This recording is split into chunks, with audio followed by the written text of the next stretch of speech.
Kita selaku anak cucunya, kita selaku pewarisnya, mampukah mempersatukan umat ini? Bukan terus masuk hijrah, Allahu Akbar, takbir, Allahu Akbar. Bukan sedikit-sedikit jihad, jihad, jihad.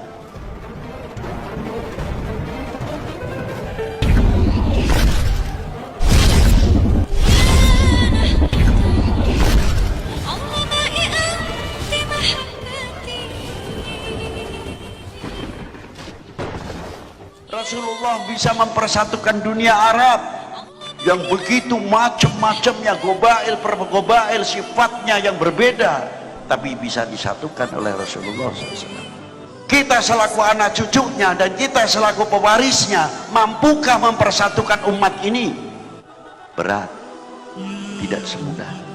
Dan mampukah kita mempersatukan bangsa ini sebagai suri tauladan, membawa misi-misi rahmatan lil alamin? Rasulullah hijrah bukan tuntutan perut atau takut karena ditekan kafir Quraisy dan sebagainya, tidak. Rasulullah itu tidak mempunyai sifat takut. Takutnya Rasulullah cuma satu halnya, kepada Al-Khaliqul Akbar, Al-Azizul Ghaffar, Al-Adimus Sattar. Hijrahnya Rasulullah perintah wahyu. Allah Ta'ala telah menyediakan lapangan untuk membuka secara kompleks, bukan skup yang kecil. Kalau di Mekah skupnya kecil, kotanya ritual, tapi lebih besar apabila dibuka di Madinah. Karena di Madinah ada apa? Ada hubungan yang disebut Jalan Sutra, dari mulai Yathrib sampai ke timur jauh 3000 tahun yang lalu sebelum Masehi. Maka dunia perdagangan oleh Rasulullah dibuka di Madinatul Munawwarah. Bukan terus masuk hijrah, Allahu Akbar, takbir, Allahu Akbar, tapi takbirnya diangkat. Allahu Akbar, bangun supermarket, bagaimana ekonominya supaya maju, bukan sedikit-sedikit jihad, jihad, jihad. Bagaimana mengangkat ekonomi, Allahu Akbar, supaya fuqara wal masakin tidak kelaparan. Allahu Akbar, bagaimana yatim piatu kita tidak putus sekolah.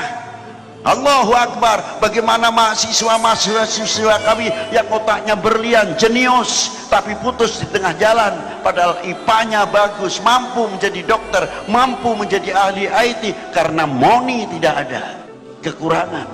Harusnya dari sini kita bangkit, Allahu Akbar, jangan sampai putus sekolah. Maka ganti pedangnya, pedang intelektual, ilmuwan, dan menjadi pedang pemersatu. Setelah Rasulullah tidak ada, diteruskan oleh Khulafaur Rasyidin. Setelah Imam Ali bin Abi Thalib, sekarang kalau mau cerita Imam Ali bin Abi Thalib agak takut. Mau cerita hadis-hadisnya yang sahih diriwayatkan Bukhari dan Muslim pun, sampai mau membaca hadis Ahlul Bait. Ini tariku fikum tsaqalain kitabullah wa itrati Ahlul Baiti. Dan kita akan membacakan nama ahli baiti kamathali safinatin nuh wa man raqibaha najah. Takut kalau dituding oleh kelompok lain. Akhirnya secara tidak langsung orang mau membaca riwayat hidup Imam Ali bin Abi Thalib, takut. Oh, jangan-jangan Habib ini ada pengaruh Syiah rupanya. Ya, paling enak kan ngecap. Jangan Beb. Ya. Kita bicara Imam Ali, jangan-jangan bau Syiah.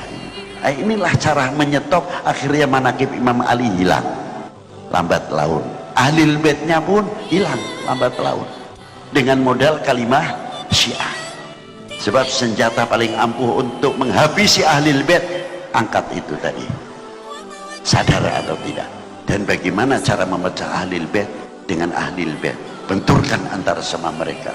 Nanti kalau sudah Ahlul Bait yang sunnah wal jamaah, benturkan dengan Nahdlatul Ulama, sehingga supaya Nahdlatul Ulama tidak suka dengan Ahlul Bait Nabi Shallallahu Alaihi Wasallam.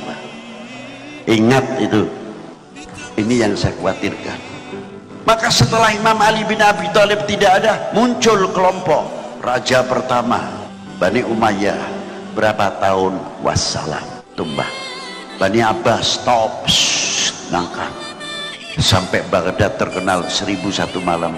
Imam Idris, seorang wali besar, ulama besar, bin Abdullah Al-Mahid, bin Hasanil Muthanna, bin Hasanus Sibti, bin Ali bin Abi Talib, Al-Imam Idris, datuk daripada Imamun Al-Abil Hasan Ali Syadili, datuk daripada Sayyidi Syekh Abdul Qadir Al-Jilani. Karena Imam Idris adiknya kakeknya Sayyidi Syekh Abdul Qadir Al-Jilani terpaksa lari ke Marokis, ke Maroko. Karena apa? Ditekan oleh Bani Abbas. Contoh, sing ditekan iku sapa, sing nekan iku sapa. Berdirilah Al-Imam Idris, tapi lainnya tumbang pengaruh Bani Abbas dan Bani Umayyah, selesailah sudah. Apa sebab? Tidak kita pelajari. Itulah di zaman ini.